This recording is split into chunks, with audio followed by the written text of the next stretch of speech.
Nagaa fi araarri waaqayyo hunduma keessaniif haa baay'atu. Akkam jirtu fayyaa keessanii hordoftoonni chaanaalii Asteer Yooyaa baga nagaan nuftanii anaa dhufuu isiniin jedhee jira. Nooraan dhufuu baga nagaan nuftanii nagaan keessan dachaa adduma jirutti yaa baay'atu. Anillee baay'ee nagaa godha waaqayyoof haa galatu. Isinillee baga eegamtan yeroof sa'aatii kana keessanii. Kan maxxansuudhaan warroonni kana dura maatiin haa taatan jajjabeessaa jirtanii galatoomaa eebbifamaa warroonni akkasuma maatiin haa ta'in immoo maatiin haa ta'a koomentii barreessuullee hin dagatinaayyuu yaada qabdan koomentii irra jala naa kaa'aayyuu anuma koomentii keessan dubbisee waan barbaadda waan na gaafattan hanganaa danda'ame tokko isin deebisuu yaala jechuudha. Kanaafiyyuu gooftaan bara keessan haa eebbisuu eebbifamaa galatoomaa ulfaadhaa isiniin jechuun jaalladha maatiiwwan koo.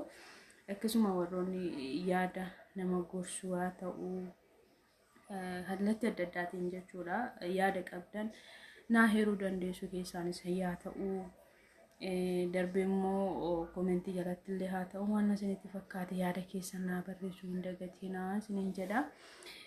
Okkii har'a immoo macaafa qulqulluu keessaa bakka tokko dubbiseetanii wal wajjiniin itti eebbifamnaa jechuudha. Innaa kanaafiyyuu Filiippiyoos 4:13 irraa akkas jedha. Jabina gooftaan naaf kennuun waan hundumaa gochuu nan danda'a jedha. Maqaa waaqayyoo eebbifamu.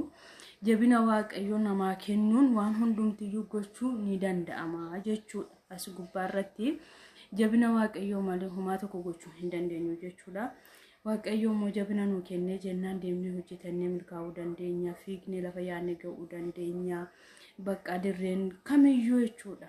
Jabina waaqayyoo keessatti wanti kamiyyuu hin danda'ama jechuudha. Jiraachuun, nyaachuun, dhuguun, fiiganii hojjetachuun jabina waaqayyoo namaa kennuu keessatti waan hundumtiyyuu hin danda'ama jechuudha. Sababii isaa waaqayyoo isa jabaatu nu faana jira gatii ta'ee firree waaqayyoo nu wajjin jira gatii ta'ee fi sababii kana ta'ee fi jabinni harka waaqayyoo gatiin wajjin hin jiruuf nuti immoo warra dadhaboonni warri gatiin baafne kuni dubbii waaqayyoo keessatti immoo jabina waaqayyoo keessatti immoo nuti jaboota taaneetu jechuudha. Wanta waaqayyoo nu gargaareef jechuudha. Dirree ga'amuu hin malle kamiyyuu ga'uu ni dandeenya. Humna waaqayyooti wanta godhamuu hin malle kamiyyuu gochuu ni dandeenya jechuudha. Kanaaf dubbii kana gaafan dubbifadhu baay'ee ta'uu keessi koo gammada baay'een itti boqodha jechuudha. Namoonni akkasuma ani kanan danda'u kanallee as ga'eeraas darbuu hin danda'u jettanii abdii kutattanii ofirra gadi teessanii jabina waaqayyoo isinii kennuun lafa kamiyyuu iddoo riyaan keessan iyyuu ga'ee naa obboloota koo abdiin kutiinaa aanin bu'iini jabina waaqayyoo keessatti waan hundumtiyyuu hin danda'ama darbuun hin danda'ama hojjetanii milkaa'uun hin danda'ama. Kanaafiyyuu warroonni ani kanaan booddee humnaan qabu an dadhabaadhaa jettanii dirree warra abdiin qabne keessa jirtanii dammaqaa abdii keessa waaqayyoon godhadhaa.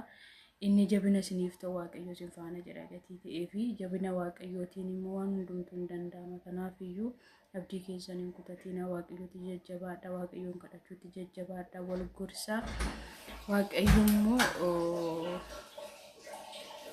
dirree hundumaatti isin milkeessaa jechuudha isin gargaaraani. Kanaafiyyuu abdiin dhabinaa mukuleen isin laafanii jajjabaadhaa obboloota koo wal jajjabeessinaa waaqayyoon kadhachuutti jajjabaadhaa waan gaarii hojjechuutti waan gaarii walii gochuutti jajjabaadhaa karaa qajeelummaa walitti abbisiifnaa.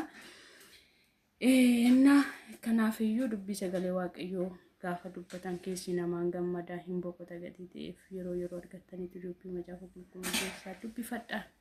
Jechuun ani beekeen osoo hin ta'in inni beekaa ta'e yookiin inni jabaa ta'e nafaana gatii jiruu fi jabina waaqayyootiin immoo wanti hin darbamne wanti hin godhamne tokko hin jiru jechuudha.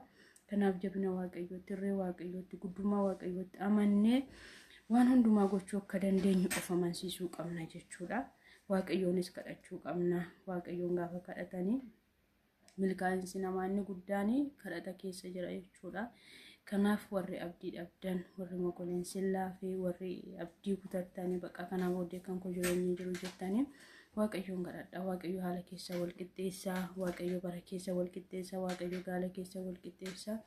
Karaa waaqayyo wanti hin danda'amne tokko hin jiru jechuudha. Dirreen kamiyyuu hin danda'ama, ulfinni hin danda'ama, deemanii milkaa'uun hin danda'ama gatii ta'ee fi Kanaaf gooftaan sinaa eebbisuu eebbifamaa guyyaa gaarii qabaadhaa koomentii naa barreessuu mondagatiinaa gaarummaaf sagalee waaqayyoo hunduma keessa wajjin naa ta'u nagaa naaf ta'a eebbifamaa.